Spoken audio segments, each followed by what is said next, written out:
رحم الله من قرأ الفاتحة.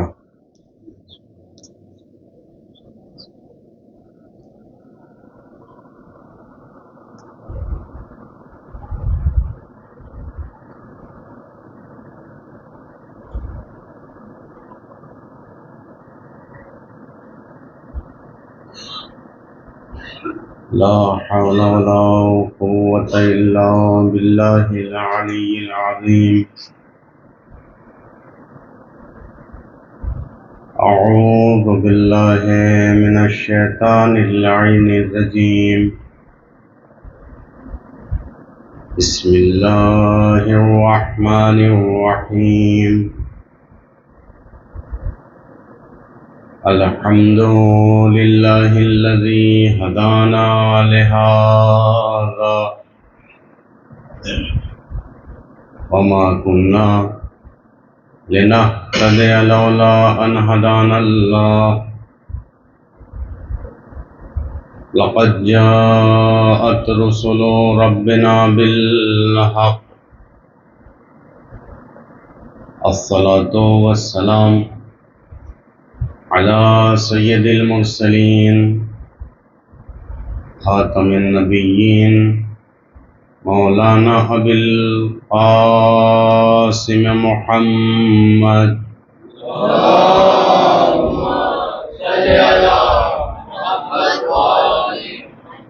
وعلى آلہ الطیبین الطاہرین المعصومین ولعنة الله على أعدائهم أجمعين من يومنا هذا إلى قيام يوم الدين. أما بعد، وقد قال رسول الله صلى الله عليه وآله وسلم: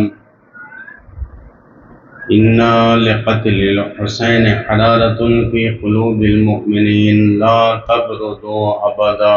صلوات پر محمد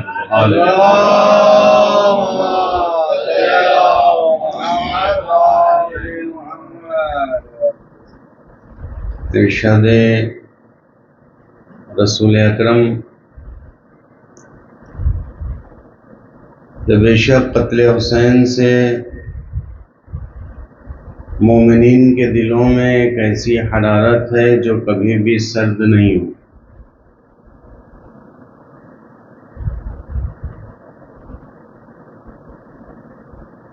گزشتہ مجالس میں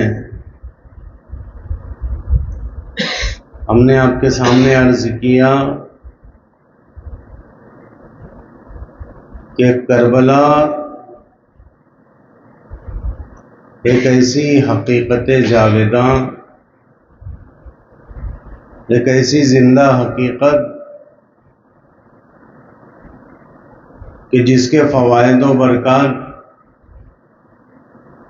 کا قیامت جاری ہیں اور جاری رہیں گے. کربلا در حقیقت اپنے اندر کچھ ایسے پیغامات کو لیے ہوئے ہے کہ اگر ان پیغامات پر انسان عمل کر لے، اپنی زندگی ان پیغامات کے اعتبار سے ڈھال لے، تو پھر اس کی پوری حیات اور حیات کے بعد اس کی موت دونوں کربلا ہی بن جاتے ہیں. اللہم صلی علی محمد و آل محمد. کربلا جا کر امام کے روضے کو دیکھ کر، جبکہ اس کی بہت فضیلت ہے، زیارت امام علی مقام کی اپنی جگہ پر بہت ثواب ذکر کیا گیا ہے اور بہت تاکید کی گئی ہے کہ اگر تمہارے لیے ممکن ہو تو زیارت امام حسین کے لیے ضرور جاؤ.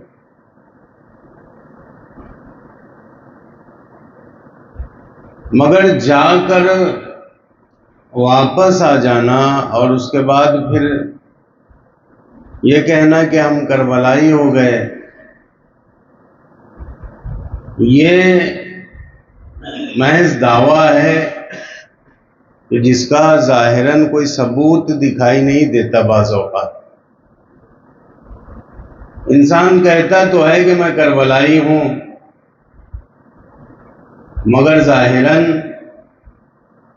جب ہم دیکھتے ہیں اسے تو نہ اس کے افعال سے کربلا دکھتی ہے، نہ اس کی گفتار سے کربلا دکھتی ہے، کہیں سے کربلا ہی دکھتا ہی نہیں.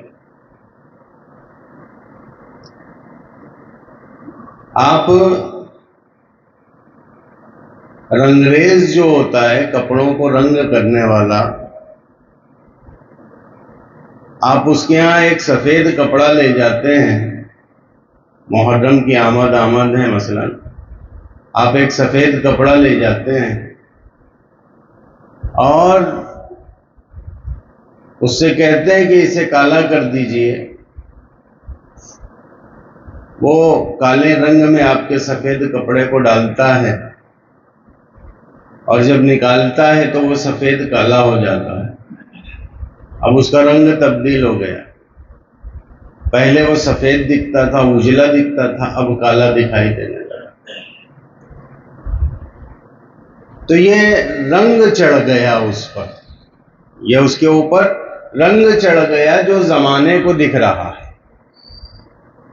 بتانے کی ضرورت نہیں ہے کسی کو، اب دکھائی دیتا ہے، پتہ چلتا ہے.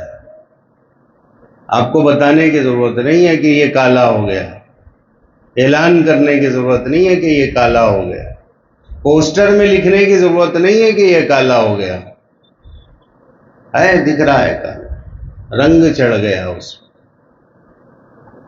لیکن آپ کپڑا لے جائیں اور کہیں کہ مجھے اسے کالا کرنا ہے، لیکن میں اس رنگ میں اپنے کپڑے کو ڈالوں گا نہیں،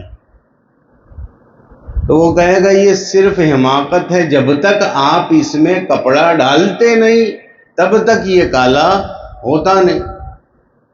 اب آپ کہتے ہیں کہ کالا بھی کرو اور کپڑے کا رنگ بھی نہ بدلے، یہ تو نہیں ہو سکتا، یہ ممکن نہیں، ایسا ہوتا ہی نہیں. یہ چھوٹی سی مثال. اب انسان کو شوق تو بہت ہے کہ پوسٹر میں کربلائی کم سے کم لکھو. اتنا پیسہ خرچ کر کے گئے ہیں، لاکھوں روپیہ، کم سے کم نام کے آگے کربلائی تو لکھو یار.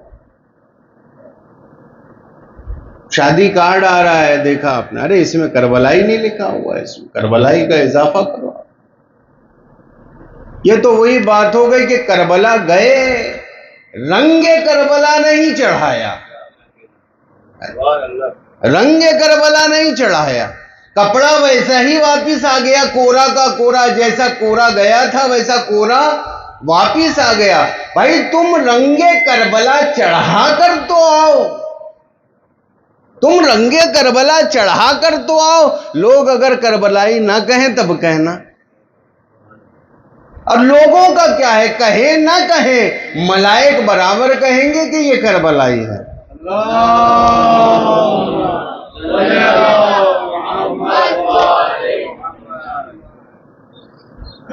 لوگ برابر کہیں گے کہ یہ کربلائی ہے. رنگ کربلا چڑھانے کی ضرورت ہے، کربلا کے رنگ میں رنگ جانے کی ضرورت ہے.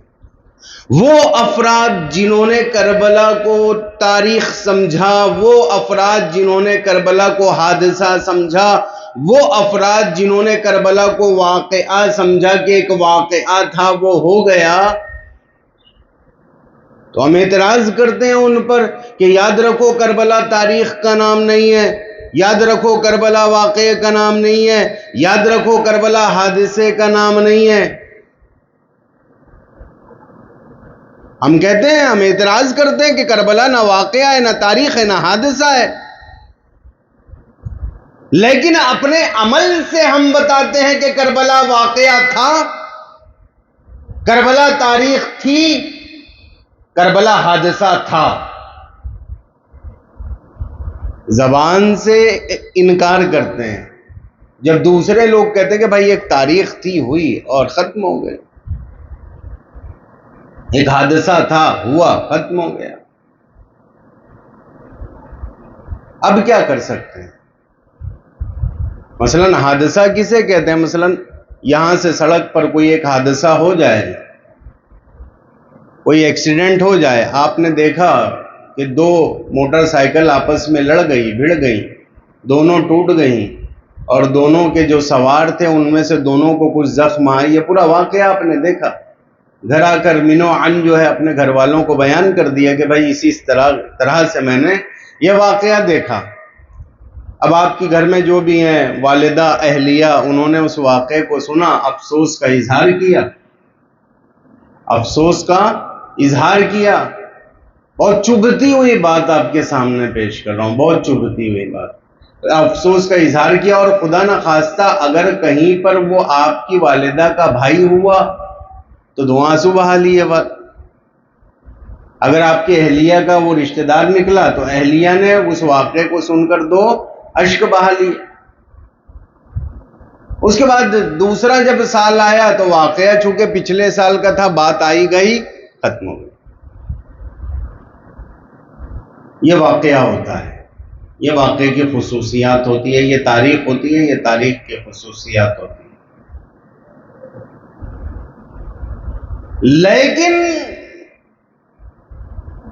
آپ کا بچہ اسکول جاتا ہے نہیں جاتا؟ اسکول جاتا ہے۔ آپ کا بچہ کالج جاتا ہے، یونیورسٹی جاتا ہے۔ دیکھیں واقعہ میں نے آپ کو بتا دیا، اس کو ذہن میں رکھیے گا کہ واقعہ کیا ہوا۔ ایک چیز ہوئی، آپ نے دیکھی، آپ نے آ کے بیان کی گھر پہ، اور گھر پر بیان کرنے کے بعد میں گھر والوں نے سنا، سب ہوا، اور پھر بات آئی گئی، ختم ہو گئی، یہ واقعہ ہے۔ اب دوسری چیز، آپ کا بچہ اسکول جاتا ہے یا کالج جاتا ہے یا یونیورسٹی جاتا ہے۔ اب بچہ صبح اسکول گیا، بچہ صبح اسکول گیا، مدرسہ گیا، آنے کے بعد گھر پر اپنے بستے کو کھولا، کتابیں نکالی، لکھنا شروع کیا، لکھنا شروع کیا۔ آپ نے پوچھا اپنے بچے سے کیا کر رہے ہو؟ کہ ہوم ورک کر رہا ہوں جو اسکول کا تھا، جو سبق وہاں پڑھا تھا اسے یاد کر رہا ہوں تاکہ بھول نہ جاؤں، اسے لکھ رہا ہوں تاکہ بھول نہ جاؤں، میرے ذہن میں نقش ہو جائے یہ بات۔ کہ بند کرو، بند کرو، کیا کر رہے ہو بھائی؟ بات وہاں کی اسکول کی تھی، آئی گئی، ختم ہو گئی۔ بات اسکول کی تھی، اسکول کی بات اسکول میں رکھو، یہاں کیوں لے کے آ رہے ہو؟ بات آئی گئی، ختم ہو گئی، دہرانے کی کیا ضرورت؟ اس پہ عمل کرنے کی کیا ضرورت؟ اسے لکھنے کی کیا ضرورت؟ تو آپ کا بچہ کیا کہے گا؟ سیکھنے جاتا ہوں، علم حاصل کرنے جاتا ہوں، اخذ کرنے جاتا ہوں، اور سیکھنے کا طریقہ یہ ہوتا ہے کہ جو سیکھو اسے دہراؤ، جو سیکھو اسے اپنے عمل میں لے کے آؤ۔ تو ہم نے اپنے عمل سے تو واقعہ بنا دیا کربلا کو، کہ ہم نے دیکھا کہ ایک چیز ہوئی، بیان کر دی، بات آئی گئی، ختم ہو گئی۔ محرم آیا، 1 محرم سے لے کے 8 ربیع الاول تک ہم نے سب بیان کر دیا، یہ ہوا، یہ ہوا، یہ ہوا، سب بیان کر دیا، بات آئی گئی، ختم ہو گئی۔ لیکن اگر آپ نے واقعاً کربلا کو یونیورسٹی سمجھا ہے تو بتاؤ کبھی ہوم ورک کیا ہے؟ ایثار کا ہوم ورک کیا ہے؟ قربانی کا ہوم ورک کیا ہے؟ شہادت کا ہوم ورک کیا ہے؟ حق بولنے کا ہوم ورک کیا ہے؟ یہ تو ہم نے کبھی نہیں کیا۔ تو ہم تو اپنے عمل سے بتاتے ہیں نا کہ کربلا واقعہ ہے، گرچہ کے زبان سے نہیں کہتے، لیکن عمل سے تو یہی بتا رہے ہیں۔ کربلا واقعے کا نام نہیں ہے، کربلا عمل کا نام ہے، عملی درسگاہ ہے۔ تمہارے عمل سے ظاہر ہونا چاہیے کہ تم کربلائی ہو۔ کربلا کے رنگ میں رنگنے کی ضرورت ہے، کربلائی رنگ چڑھانے کی ضرورت ہے۔ یہ کربلا ہے، کربلا اپنے ماننے والوں کو عطا کرتی ہے۔ کربلا اپنے مانگنے والے اور اپنے ماننے والے دونوں کو عطا کرتی ہے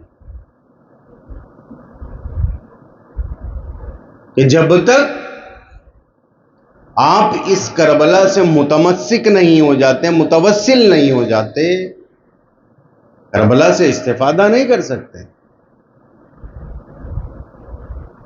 فیض عام ہے کربلا کا، کربلا کا جو فیض ہے وہ عام ہے ہر کسی کے لیے کہ جس میں ظرفیت ہو قبول کرنے کی۔ پیغام کربلا اور حسینی ذمہ داریوں کے عنوان سے ہماری مجالس جاری۔ ایک پیغام کربلا کا جو سب سے عظیم پیغام، سب سے بڑا پیغام،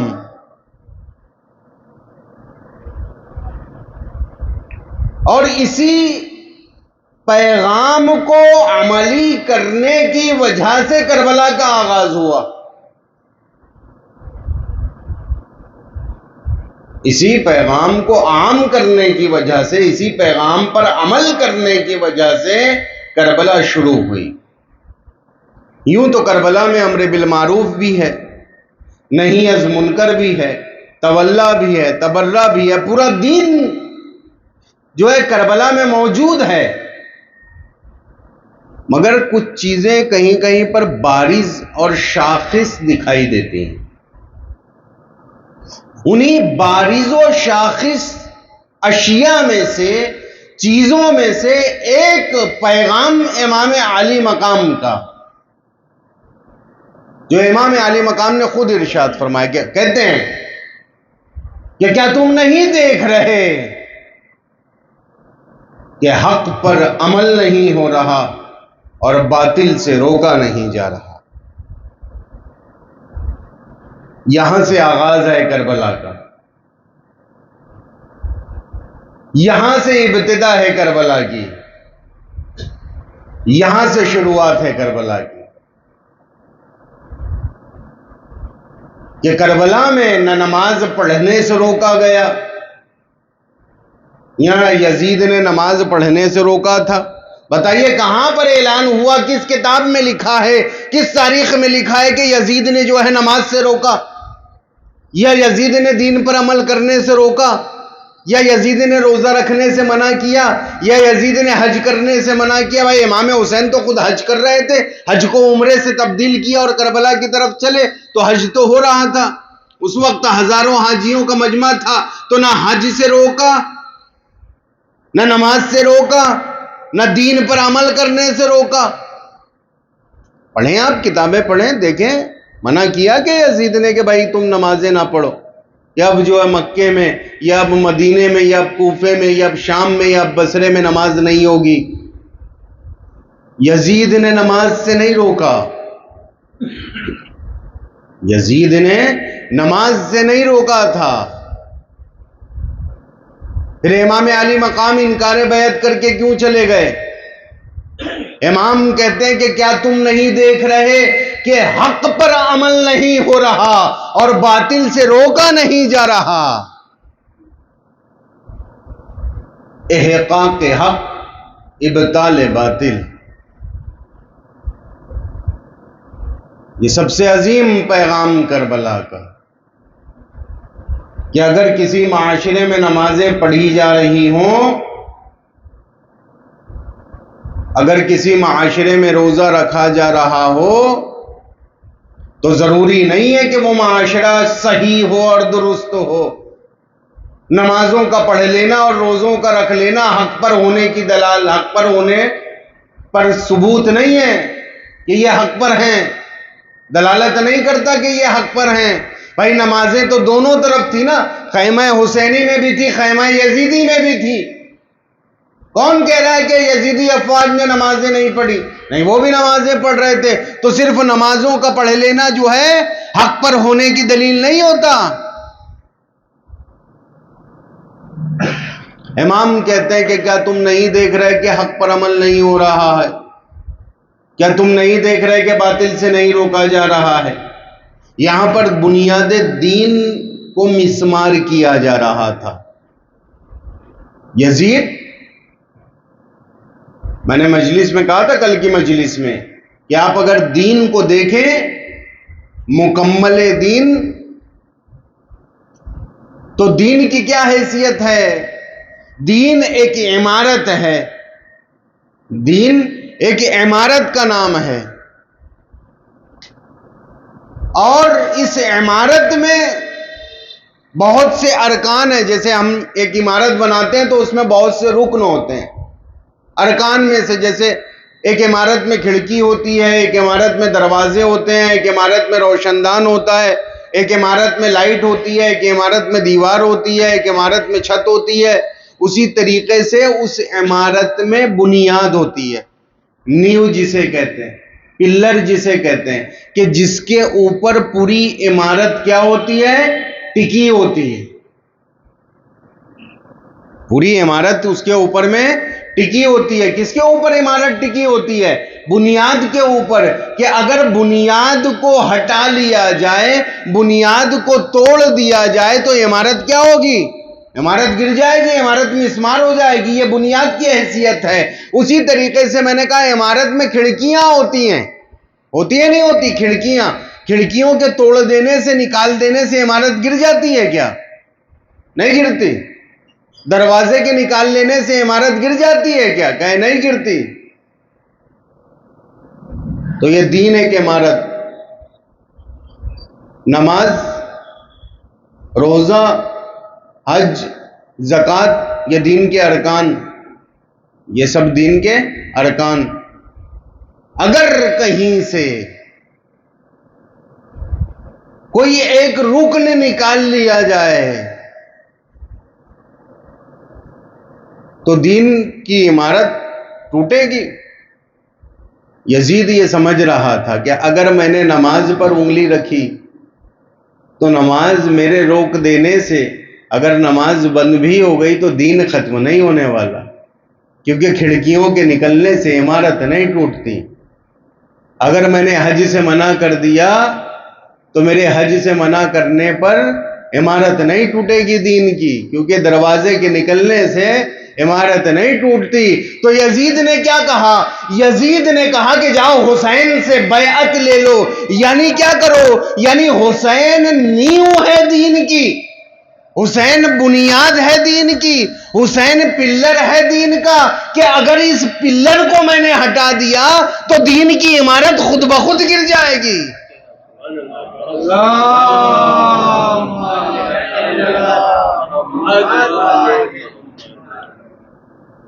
یہ مسئلہ ہے۔ تو پہلا مسئلہ احقاق حق و ابطال باطل، احقاق حق کو ابطال باطل۔ امام کہتے ہیں کہ کیا تم نہیں دیکھ رہے کہ حق پر عمل نہیں ہو رہا اور باطل سے نہیں روکا جا رہا؟ امام نے کہا انی لم اخرج اشرا ولا بطرا ولا مفسدا ولا ظالما انما خرجت لطلب الاصلاح فی امت جدی اريد ان امر بالمعروف وانهى عن المنکر واسیر بسیرت جدی وابی۔ امام کا قول،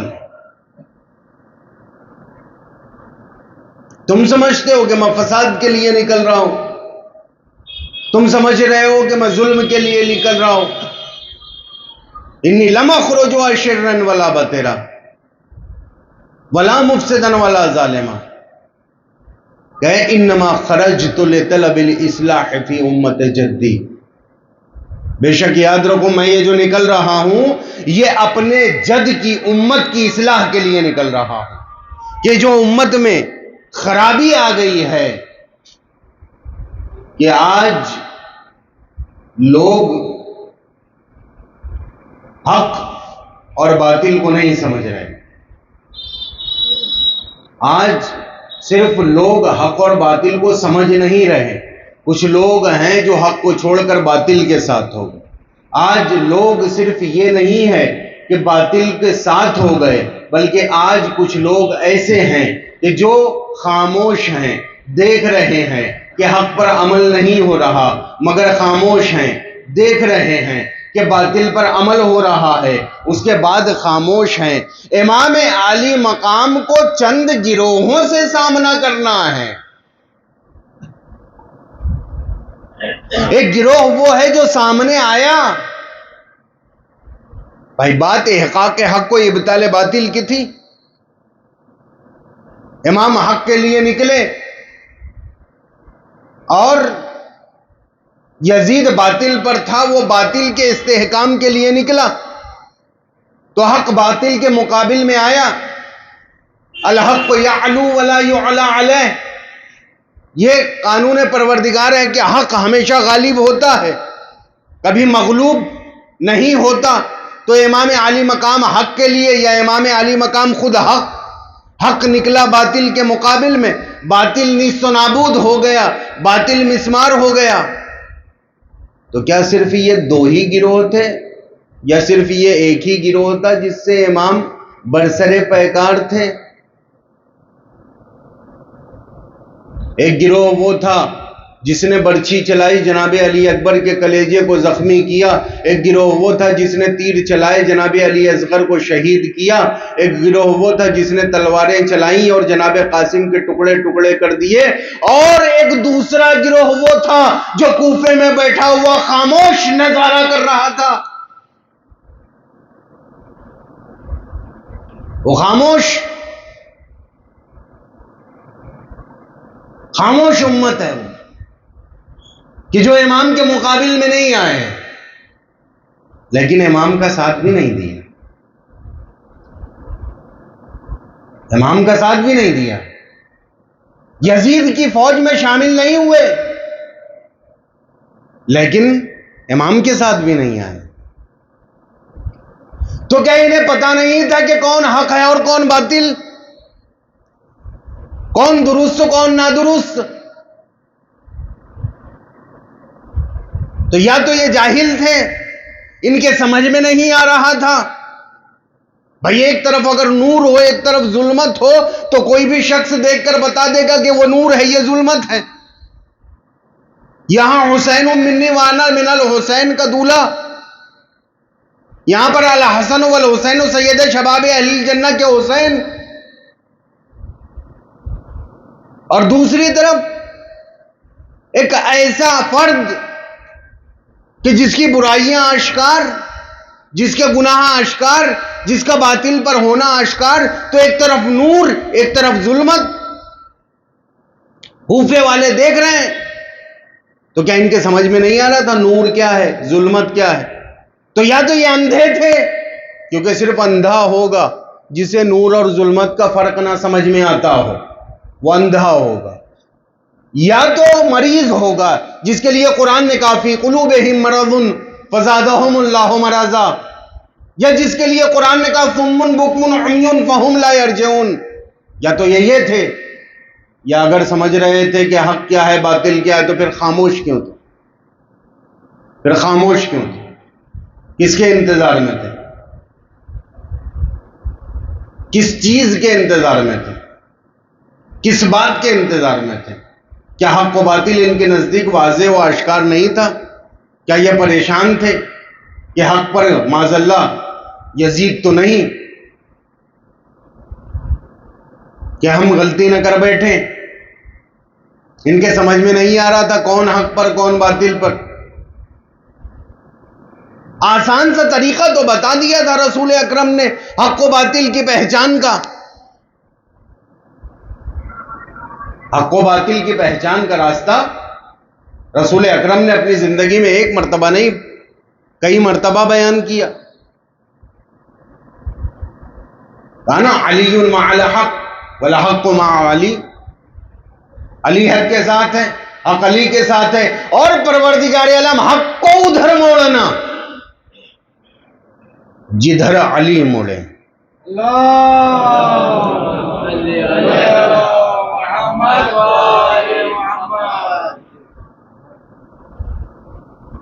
تو یہ تو حق بیان ہو گیا، یا دوسرے لفظوں میں یوں کہہ دوں کہ حق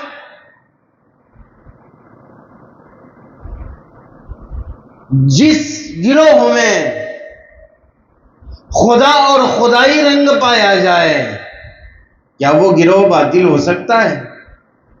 جس گروہ کا مقصد خدا اور خدائی ہو، کیا وہ گروہ باطل ہو سکتا ہے؟ اور جس گروہ کا مقصد دنیا، خود پسندی، شہرت یہ ہو، حکومت کرنا ہو، وہ گروہ واقعاً باطل ہے۔ تو اگر آج کے زمانے میں بھی کہیں پر حق آپ کے لیے مکتوم ہے، پوشیدہ ہے، تو دیکھو رنگ خدائی کہاں پایا جا رہا ہے اور ذات کہاں پائی جا رہی ہے۔ جہاں شہرت دکھے، جہاں میں دکھے، جہاں ہم دکھیں، جہاں خود پسندی دکھے، سمجھو کہ وہ باطل ہے، اور جہاں خدا دکھے، جہاں مقصد خدا دکھے، جہاں احکام پروردگار عالم دکھے، وہ حق ہے۔ دامن وقت میں اتنی گنجائش نہیں کہ میں اس موضوع کو اور آگے بڑھاؤں، انشاءاللہ کل کی مجلس میں عرض کروں احقاق حق و ابطال باطل۔ تو امام علی مقام چلے گئے، تم نے نہیں دیکھا؟ امام کہتے کیا تم نہیں دیکھ رہے کہ حق پر عمل نہیں ہو رہا اور باطل سے نہیں روکا جا رہا؟ تم آواز کیوں نہیں اٹھاتے؟ تم آواز کیوں نہیں اٹھاتے؟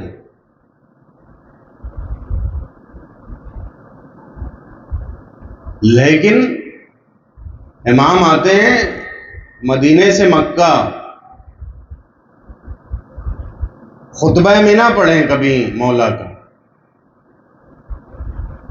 یہ بھی ایک کربلا کو سمجھنے اور سمجھانے کا طریقہ ہے کہ دیکھیں تو صرف جو ہے کچھ کاموں کو انجام دے لینا وہ کافی نہیں ہوتا، کبھی کبھی دیکھیں خطبہ مینا جا کر پڑھیں، دیکھیں ہمارا مولا ارشاد کیا فرماتا ہے مینا میں،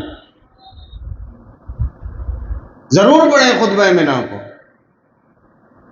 اور بہت سارے خطبات امام نے الگ الگ مقامات پر دیے، ان خطبات کو پڑھیں تاکہ آشنائی پیدا ہو، ہمیں پتہ تو چلے کہ ہمارے مولا بول کیا رہے تھے، ہمارے مولا کہہ کیا رہے تھے۔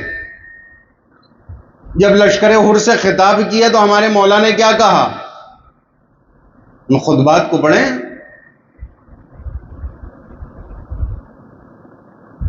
آئے مکے میں حاجیوں کے بھیس میں، دشمنان اسلام، دشمنان امام علی مقام خنجر اور تلوار لے کر آئے، امام نے حج کو عمرے سے تبدیل کیا اور حج کو عمرے سے تبدیل کر کے اب چلے کربلا کی طرف۔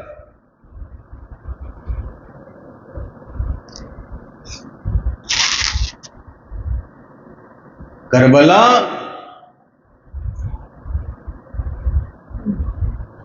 ابھی کتنا عرصہ ہوا رسول کی وفات کو؟ ابھی کتنا عرصہ ہوا جب امت نے یہ سنا تھا قُلْ لَا أَسْأَلُكُمْ عَلَيْهِ أَجْرًا إِلَّا الْمَوَدَّةَ فِي الْقُرْبَى، کہ میں تم سے اجر رسالت نہیں چاہتا مگر میرے قرابت داروں سے محبت کرنا۔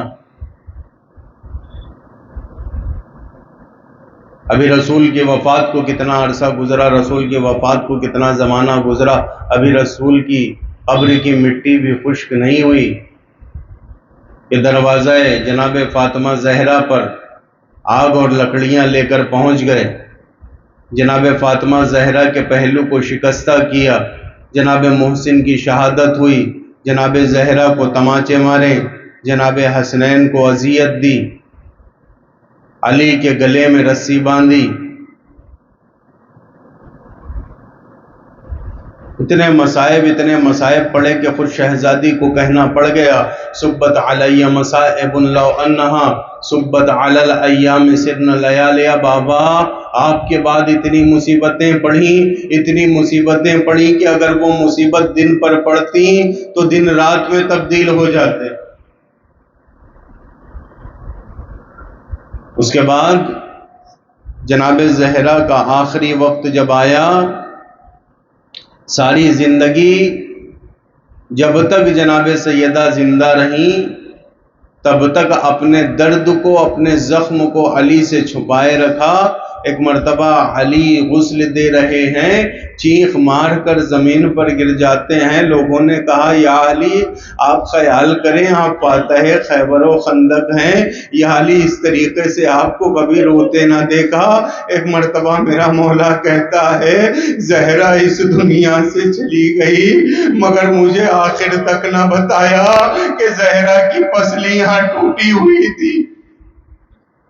اجرکم اللہ۔ ہاں اس کے بعد پھر اب امام علی ہیں، ہاں ماہ مبارک رمضان، روز جمعہ، ایک مرتبہ صبح کی سفیدی کا وہ نمودار ہونے کا وقت ہوتا ہے، علی مسجد کی طرف جاتے ہیں، اپنے قاتل کو بیدار کیا، اٹھ جا نماز پڑھ لیں، اب نماز میں مشغول ہیں۔ ایک مرتبہ علی کے سر پہ ایسی ضرب لگی، آواز دیتے ہیں فزتو ورب الکعبہ، رب کعبہ کی قسم علی کامیاب ہو گیا۔ علی کو لے کر آئے، اب یہاں سے وہ منظر دیکھیے گا، ایک مرتبہ طبیب آتا ہے، زخم دیکھتا ہے اور کہتا ہے کہ زخم بہت گہرا ہے، ہاں صرف درد میں تھوڑے سے افاقے کے لیے مولا کو دودھ پلایا جائے، جتنا زیادہ مولا دودھ پیئیں گے درد میں کمی آئے گی۔ کوفے کے یتیموں کو پتا چلا کہ مولا کے لیے دودھ تجویز کیا گیا ہے۔ ایک مرتبہ میرا مولا اپنے گھر میں تشریف پر بستر پر ہے، کچھ بچوں کے جو ہے آواز آتی ہے، مولا کہتے ہیں کہ کن کی آواز ہے، ذرا پردہ تو ہٹانا۔ پردہ ہٹایا تو میرے مولا نے کیا منظر دیکھا کہ کوفے کے چھوٹے چھوٹے بچے اپنے سروں پر کوزہ لیے ہوئے، ان میں دودھ لیے ہوئے مولا کے گھر کی طرف آتے ہیں اور کہتے ہیں کہ مولا یہ دودھ پی لو۔ میں کہوں گا علی یہ وہی کوفہ ہے کہ جہاں پر آپ کے لیے اتنا دودھ جمع ہو گیا۔ اے علی آؤ ذرا اس کوفے میں دیکھو، آپ کی چھوٹی سی پوتی پیاسی سکینہ ارے سوالے آپ کر رہی ہے، پھوپھی اماں تو قطرہ پانی کا مل جاتا۔ اللہ لعنت اللہ علی القوم الظالمین۔ وسيعلم الذين ظلموا أي منقلب ينقلبون إنا لله وإنا إليه راجعون، رضا بقضائه وتسليما لأمره۔ ربنا تقبل منا إنك أنت السميع